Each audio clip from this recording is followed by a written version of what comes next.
बॉलीवुड की सबसे बड़ी फैमिली है कपूर्स। इसी कपूर परिवार ने बॉलीवुड में 9 दशक से ज्यादा का समय गुजारा है और अभी भी सफर जारी है। 1928 से अब तक ऐसा कोई दौर नहीं रहा जब कपूर फैमिली से कोई फिल्म इंडस्ट्री में न रहा हो। साल दर साल इस परिवार ने सिनेमा जगत को बेहतरीन फिल्में दी हैं। इस परिवार की पहली पीढ़ी के एक्टर थे पृथ्वीराज कपूर, जो पाकिस्तान के पंजाब से कभी मुंबई फिल्मों की किस्मत आजमाने आए थे। 1906 में जन्मे पृथ्वीराज कपूर की आज 117वीं बर्थ एनिवर्सरी है। इसी मौके पर पृथ्वीराज कपूर से रणबीर तक हम जानेंगे कपूर फैमिली से कौन कौन से स्टार रहे हैं। एक नजर कपूर खानदान की फैमिली ट्री पर। पृथ्वीराज कपूर के सबसे बड़े बेटे राज कपूर थे, जिन्हें बॉलीवुड का सबसे पहला शोमैन कहा गया। वो फिल्म इंडस्ट्री में 1935 से 1988 तक एक्टिव रहे। वहीं दूसरे बेटे शमी कपूर 1953 से 2011 तक और तीसरे बेटे शशि कपूर 1945 से 1999 तक फिल्मी पर्दे पर दिखाई दिए। राज कपूर के तीनों बेटे रणधीर, ऋषि और राजीव ने भी अपने पिता के नक्शे कदम पर चलकर फिल्मों में आए। तीनों भाइयों में ऋषि कपूर सबसे सफल एक्टर रहे। रणधीर ने भी कई बेहतरीन फिल्मों में काम किया और कुछ फिल्में डायरेक्ट भी की। इनमें पृथ्वीराज कपूर और राज कपूर के साथ उनकी फिल्म कल, आज और कल भी शामिल है। हालांकि राजीव अपने दोनों बड़े भाइयों ऋषि और रणधीर की तुलना में अधिक सफल नहीं रहे। वहीं राज कपूर की बेटी रितु ने बिजनेस वुमन के तौर पर अपनी पहचान बनाई। पिता की एक्टिंग विरासत को शमी कपूर ने भी आगे बढ़ाया था। 6 दशक के करियर में वो 119 फिल्मों में नजर आए थे। शमी अपने जमाने के सबसे बेहतरीन डांसर और रोमांटिक हीरो रहे। इन्होंने 100 से ज्यादा फिल्मों में काम किया। शमी के बेटे आदित्य राय कपूर भी फिल्मों में आए, लेकिन उनका करियर काफी छोटा रहा। उन्होंने सिर्फ 6 फिल्मों में ही काम किया।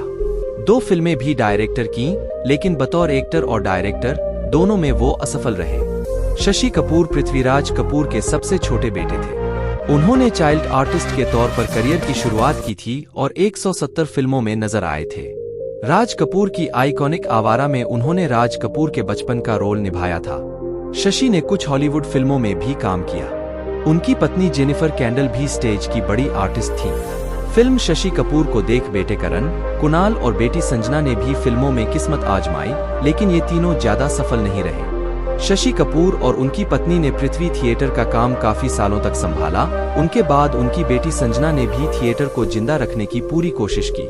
रणधीर कपूर ने सिर्फ 2 दशक ही फिल्म इंडस्ट्री पर राज किया और कुल 51 फिल्में ही की। फिर इस परंपरा को बेटियों ने आगे बढ़ाया। हालांकि कपूर परिवार में बेटियों को फिल्मों में आने से रोका जाता था। इस परंपरा को सबसे पहले शशि कपूर की बेटी संजना ने तोड़ा था, लेकिन कपूर परिवार की पहली लेडी सुपरस्टार रही रणधीर की बेटी करिश्मा, फिर बहन और पापा के नक्शेकदम पर चल करीना भी फिल्मों में आईं। 2000 से उन्होंने एक्टिंग करियर की शुरुआत की थी, जो अभी भी जारी है। रितु की तरह ही उनके 2 बच्चे भी फिल्मी दुनिया से दूर हैं। उनके बेटे निखिल एस्कॉर्ट्स लिमिटेड के मैनेजिंग डायरेक्टर हैं। ऋषि कपूर के बेटे रणबीर कपूर को भी शानदार एक्टिंग और डांस मूव्स के लिए जाना जाता है। उन्होंने अपने करियर की शुरुआत बतौर असिस्टेंट डायरेक्टर की थी। फिर 2007 में उन्होंने अपना एक्टिंग डेब्यू फिल्म सांवरिया से किया था। 16 साल के करियर में वो अब तक 31 फिल्मों में नजर आ चुके हैं। 1 दिसंबर को उनकी फिल्म एनिमल रिलीज होने वाली है। रणबीर की पत्नी आलिया भी जानी मानी एक्ट्रेस हैं। रीमा कपूर फिल्मों से दूर रही हैं, लेकिन उनके बेटे फिल्म इंडस्ट्री में एक्टिव हैं। अरमान जैन बतौर असिस्टेंट डायरेक्टर दीवाना दिल 2014, स्टूडेंट ऑफ द ईयर 2012 और एक मैं और एक तू 2012 जैसी फिल्मों में काम चुके हैं। वहीं आदर जैन हिलो चार्ली जैसी फिल्मों में बतौर एक्टर नजर आ चुके हैं। रणधीर कपूर की बड़ी बेटी करिश्मा ने 1991 में फिल्म प्रेम कैदी से करियर शुरू किया। करीब 1.5 दशक तक सिल्वर स्क्रीन पर राज किया। इनकी दूसरी बेटी है करीना कपूर, कई सुपरहिट फिल्मों की नायिका रही। उनकी शादी बिजनेसमैन संजय कपूर से हुई, लेकिन कुछ सालों में उनका तलाक हो गया। करिश्मा के 2 बच्चे, बेटी समायरा और बेटा कियान है। दोनों ही अभी पढ़ाई कर रहे हैं। करिश्मा ने भी लंबे ब्रेक के बाद फिल्मों में फिर वापसी की, हालांकि दूसरी पारी में उन्हें सफलता नहीं मिली। रणधीर कपूर की दूसरी बेटी करीना ने अभिषेक बच्चन की फिल्म रिफ्यूजी 2000 से अपनी पारी की शुरुआत की। करीना काफी सफल रही। उन्होंने एक्टर सैफ अली खान से शादी की। शादी के बाद भी करीना फिल्मों में लगातार सक्रिय और सफल है। करीना ने इस मिथ को भी तोड़ा है कि शादी के बाद एक्ट्रेसेस का करियर खत्म हो जाता है। करीना और सैफ के 2 बेटे तैमूर और जहांगीर हैं। कपूर परिवार को पूरी तरह जानने के बाद आइए जानते हैं पृथ्वीराज कपूर की जिंदगी का सफर। ये बात 1906 की है, जब 3 नवंबर को ब्रिटिश इंडिया के पंजाब के समुद्री जिले में दीवान बशेश्वरनाथ कपूर के घर एक बेटे का जन्म हुआ। नाम रखा गया पृथ्वीनाथ कपूर, जिन्हें बाद में पृथ्वीराज कपूर के नाम से जाना गया। पृथ्वीराज का बचपन मां के प्यार के बिना बीता। जब वो 3 साल के थे तभी उनकी मां का निधन हो गया था।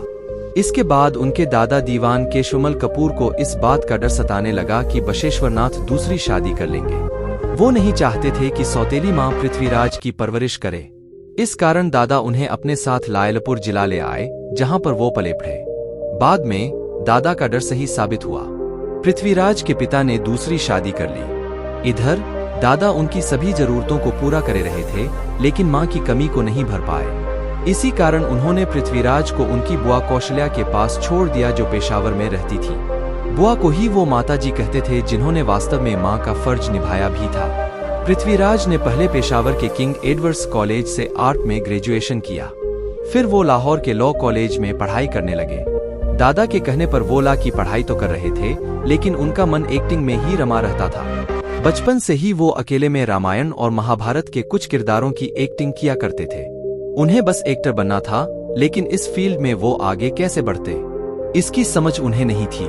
इसी उथल पुथल में कॉलेज में उनकी मुलाकात प्रोफेसर जय दलाल से हुई, जिन्होंने उनका परिचय रंगमंच से करवाया। पेशावर में कुछ महीनों तक चंद नाटकों का हिस्सा रहने के बाद पृथ्वीराज ने मुंबई का रुख करने का फैसला किया। 1927 में पृथ्वीराज ने मुंबई आने का फैसला किया था, लेकिन उनके पास इतने पैसे नहीं थे। तब बुआ ने कुछ रुपए उधार दिए थे, जिनसे वो यहाँ तक आ पहुंचे। उनका शुरुआत से ही प्लान था कि अगर वो हिंदी सिनेमा में पहचान बनाने में असफल रहे तो सीधे हॉलीवुड चले जाएंगे, मगर फिल्मों से खुद को दूर नहीं करेंगे। यहाँ पहुंचने के बाद उन्होंने एक रात कश्मीर नाम के एक होटल में गुजारी।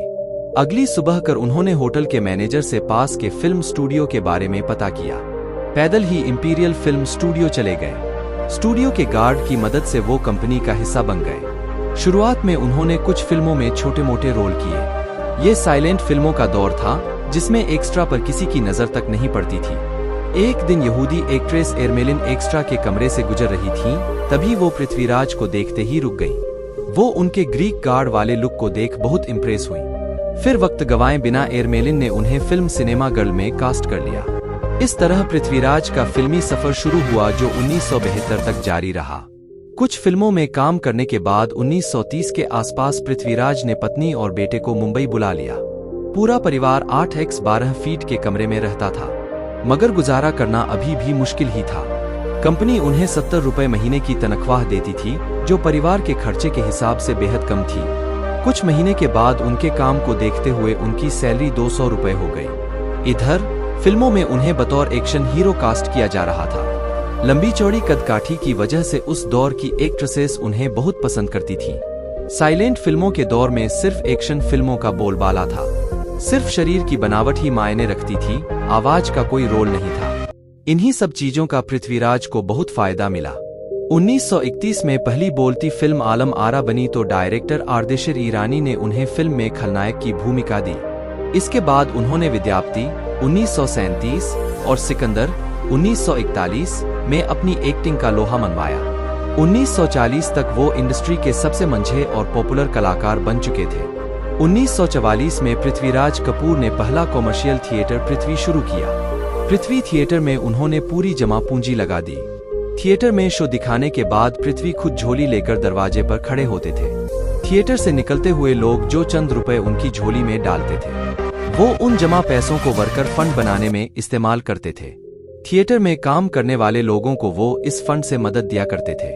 ये पहला इंडस्ट्री वर्कर फंड था।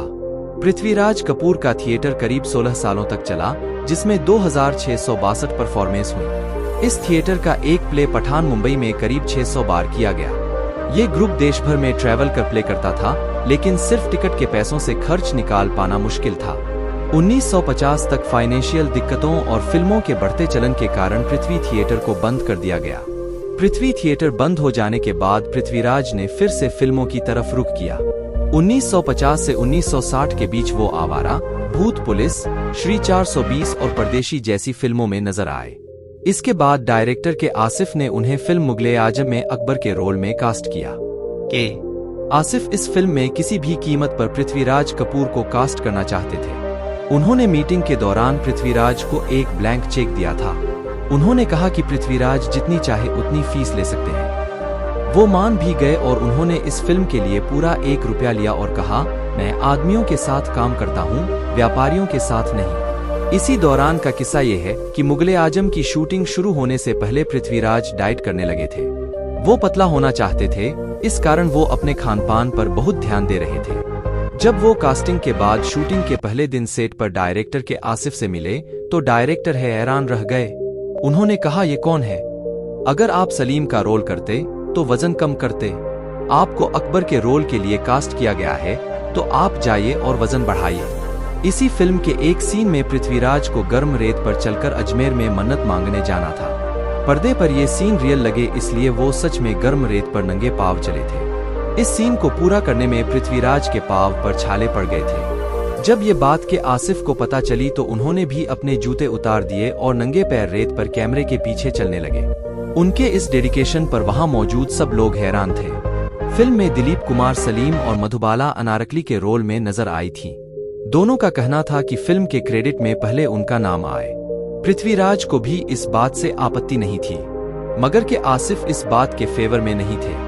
उनके मुताबिक फिल्म के असल हीरो पृथ्वीराज हैं, दिलीप कुमार और मधुबाला फिल्म के सेकेंड लीड स्टार्स हैं। आखिरकार के आसिफ ने पहले उनका नाम दर्ज कराया। उनका कहना था कि ये फिल्म सलीम अनारकली की नहीं बल्कि मुगल-ए-आजम अकबर की है। 1968 की फिल्म 3 बहुरानियां में पृथ्वीराज ने दीनानाथ नाम के शख्स का रोल निभाया था। इस फिल्म में उनकी आवाज किसी दूसरे ने डब की थी। दरअसल जब वो थिएटर में प्ले करते थे तो माइक का इस्तेमाल नहीं करते थे। स्टेज से दूर बैठे दर्शक को भी उनकी आवाज सुनाई दे, इस कारण पंखे को बंद कर दिया जाता था। दर्शक को हाथ का पंखा दिया जाता था। यही वजह रही कि 60 के दशक तक आते आते उनकी आवाज पूरी तरह से खराब हो गई। पंडित नेहरू ने पृथ्वीराज कपूर को पहली बार 1952 में राज्यसभा का सदस्य मनोनीत किया था। ये पहली बार था जब किसी एक्टर को राज्यसभा के सदस्य के रूप में चुना गया था। इसके बाद 1954 में एक बार फिर से उनको राज्यसभा का सदस्य बनाया गया। वो 8 साल तक राज्यसभा के सदस्य रहे थे। पंडित नेहरू और पृथ्वीराज बहुत अच्छे दोस्त थे। रशीद किदवई की किताब नेता अभिनेता Bollywood star power in Indian politics के मुताबिक कई बार ऐसा भी होता था कि पृथ्वीराज कपूर नेहरू जी को इनकार करने में संकोच नहीं करते थे। एक बार पंडित जी उनसे मिलना चाहते थे। उन्होंने एक अधिकारी को पृथ्वीराज कपूर को डिनर पर लाने के लिए भेजा, लेकिन पृथ्वीराज कपूर ने यह कहकर आने से इनकार कर दिया कि वो अपनी थिएटर टीम के साथ हैं। नेहरू जी खुद भी स्टेज और फिल्मों के शौकीन थे, इसलिए उन्होंने उनकी थिएटर टीम को अगले दिन के लिए आमंत्रित कर लिया। 60 लोगों का पूरा ग्रुप, जिसमें एक्टर्स, संगीतकार और स्टेज बनाने वाले कारपेंटर्स भी शामिल थे, नई दिल्ली के 3 मूर्ति भवन स्थित प्रधानमंत्री आवास पहुंचा और नेहरू जी के प्राइवेट डाइनिंग रूम में डिनर किया। नेहरू जी ने खुद उन्हें पूरा आवास घुमाया और म्यूजियम के साथ साथ वो गिफ्ट्स भी दिखाए जो उन्हें दुनिया भर से मिले थे। उम्र के साथ पृथ्वीराज फिल्मों से दूरी बनाने लगे। ये जुहू बीच के पास बसे पृथ्वी झोपड़ी में पत्नी के साथ रहने लगे। ये प्रॉपर्टी पृथ्वी ने लीज पर ली थी, लेकिन बाद में उनके बेटे शशि कपूर ने इसे माता पिता के लिए खरीद लिया। पृथ्वीराज कपूर और उनकी पत्नी को एक साथ कैंसर हो गया। लंबे समय तक बीमारी से लड़ने के बाद पृथ्वीराज कपूर का 29 मई 1972 को निधन हो गया। इनकी मौत के ठीक 2 हफ्ते बाद पत्नी भी 14 जून को दुनिया छोड़ गई। उन्होंने मरने से पहले अपने सभी अस्पताल के बिलों को जमा कर दिया था, इनकम टैक्स भी चुका दिया था। वो इतने खुददार थे कि उन्होंने पूरी जिंदगी अपने बेटों से एक भी रुपया नहीं लिया। उन्होंने करियर के शुरुआती दिनों में ओपल कार खरीदी थी। बेटे राज कपूर को वो कार बहुत पसंद थी। स्टार बनने के बाद उन्होंने पिता से वो खरीदने के लिए ब्लैंक चेक दे दिया और कहा, आप इस पर रकम खुद से लिख दीजिए। बेटे की बात सुन वो मुस्कुराए और चेक पर लिख दिया, विद लव। उन्होंने चेक ताउम्र संभाल कर रखा था। नोट, ये सारे किस्से किताब the Kapoors the first family of Indian cinema से लिए गए हैं। इस किताब को राइटर मधु जैन ने लिखा है। वीडियो अच्छी लगे तो वीडियो को लाइक और चैनल को सब्सक्राइब जरूर करें। धन्यवाद।